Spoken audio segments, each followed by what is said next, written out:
God Only Knows by Tony Asher and Brian Wilson, written for the Beach Boys' Pet Sounds album, is a good example of what we might call ambiguous tonality or wandering tonality, something that's very typical of a classical composer like Richard Wagner, but less typical up till 1966 when this was released in popular music, right? It will become more of a technique in later forms of popular music, especially prog rock, but at this point, this is still a pretty innovative moment in music history. The way that it works is all based really around the refrain. If we take the refrain, we can get a sense of how this thing works, right? So the refrain, of course, with the A chord starting to an E chord, F sharp chord, and then ends on that E. So really you have a 4-part progression, right? That takes us from the A to the E with the G sharp in the bass, to F sharp minor, to an E. Now that's what in Galant music analysis is sometimes referred to as a printer. You don't need to know the name, but sometimes it helps to have labels for things. Basically, it works like this. You have a tenth, right? The A in the bass with the C sharp up above it, to another tenth, a G sharp in the bass with B up above it, F sharp in the bass with the A up above it, E in the bass with G sharp up above it, so that we get this.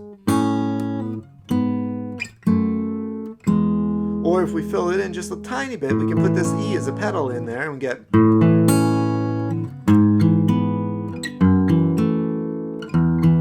Now that's already starting to sound a bit like the refrain. Let's take a look at what I'm talking about.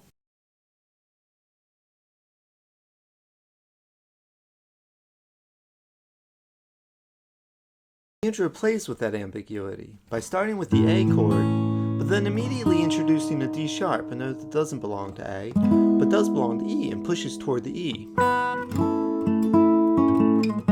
But it's just, we tend to hear things that begin as tonic oriented, so we're probably tempted somewhat to hear that A as being important, and then that one note kind of makes us doubt, right? But then we return to A, and because we're just alternating these two chords, he's found this way to really balance between the two. Usually when we have two chords,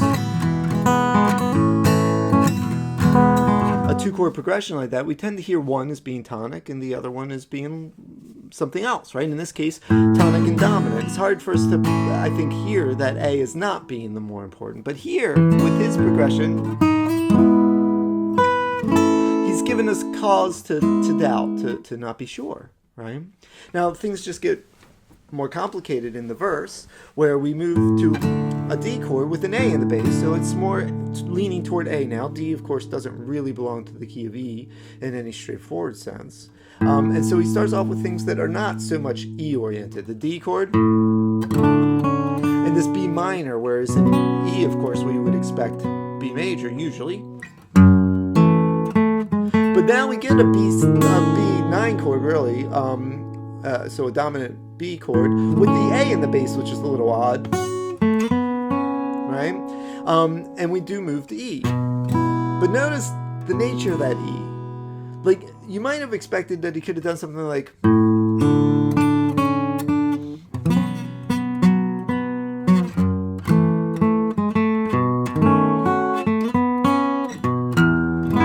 right? Where we have the stronger arrival on E, but that's not what he does. What he does is he has that A with the B7 chord, and then that A comes up to a B, which gives it this very unstable sound, the E chord, right? Because that's the 5th of the chord, so it feels very unstable. Then he makes that even more unstable by giving us the chromatic neighbor note above for this diminished chord. Comes back down to the B in the bass with an E chord above it, and now a B flat,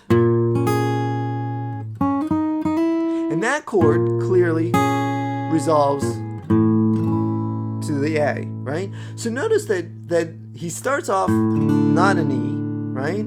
Finally gets us around toward E after the right here he starts to point toward E.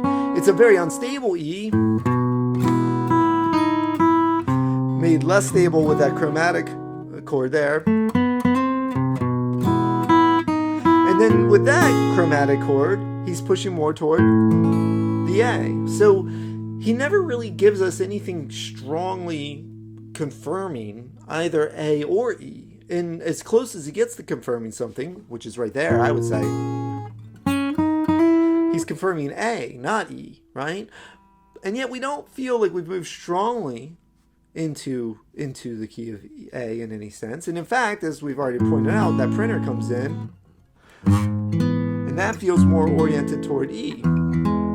Things get even more complicated, if you can believe it, with a large-scale transposition that he undertakes. So this happens during the instrumental part, and then, or right after the instrumental part, when the voices start to come back in with the oohs and the ahs. So you have that little bit of the instrumental thing that, right, that, and then you get return to the chord progression, but now in the key of A or D instead of being in E or A, and then the sort of vocal counterpoint that happens over it, which I'll try to sort of recreate. You get this.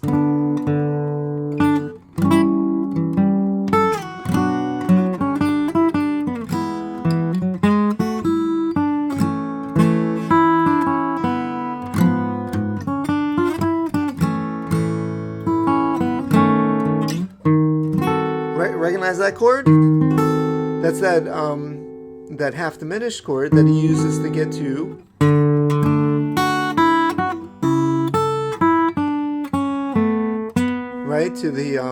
to the main chorus, to the refrain.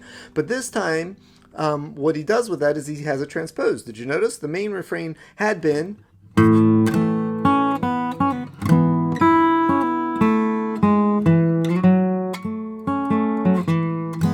but now it's,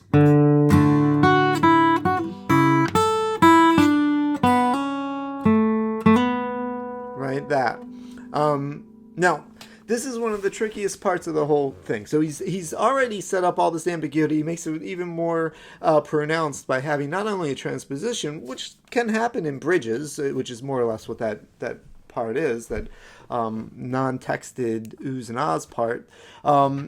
But what's less typical is to bring the refrain back the way he does in an altered key, and then what he's going to do is use it to move back. Now remember that what we have is a printer, right? So very quickly, if we're in the key of D, our printer should have been something like,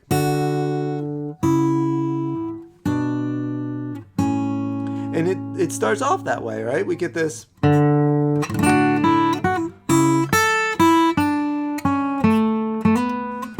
So we're on that, and what we should expect is, but instead, remember what we had for the main chord was an A in the bass with a D above it. So he uses that, he has that bass line,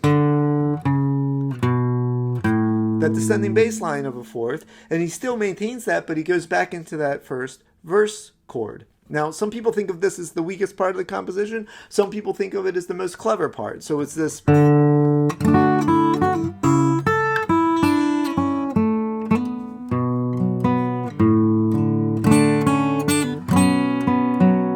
Now, why would people think it's weak? Well, because notice what you're doing. You're going from the D to an A with the C sharp to a B minor, right? And then you're expecting this A chord. Instead, you get the A with the D above it, which is cool. But and that bass line works well. But then you go right back to a B minor chord. And so some people think that creates a certain amount of redundancy and that might be a problem. I think that the counterpoint kind of trumps the harmony here. I don't think you hear those B's in the same way at all when you hear that.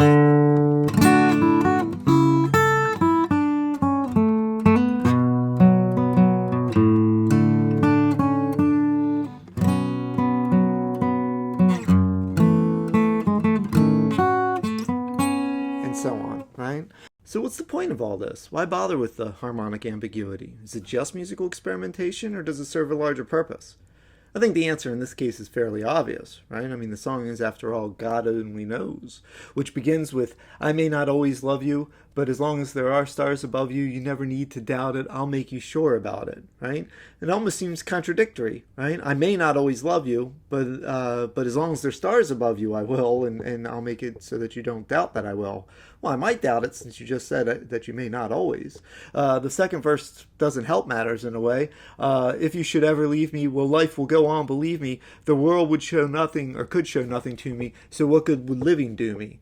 The first part of it, right? It's okay if you leave me, I'll be fine. Second part is, what's the point of living if you leave me? So there's a great deal of ambiguity in the lyrics themselves, right? And that's reinforced by the harmonic ambiguity, this wandering of just what the source here is of devotion, of love, of a feeling of safety.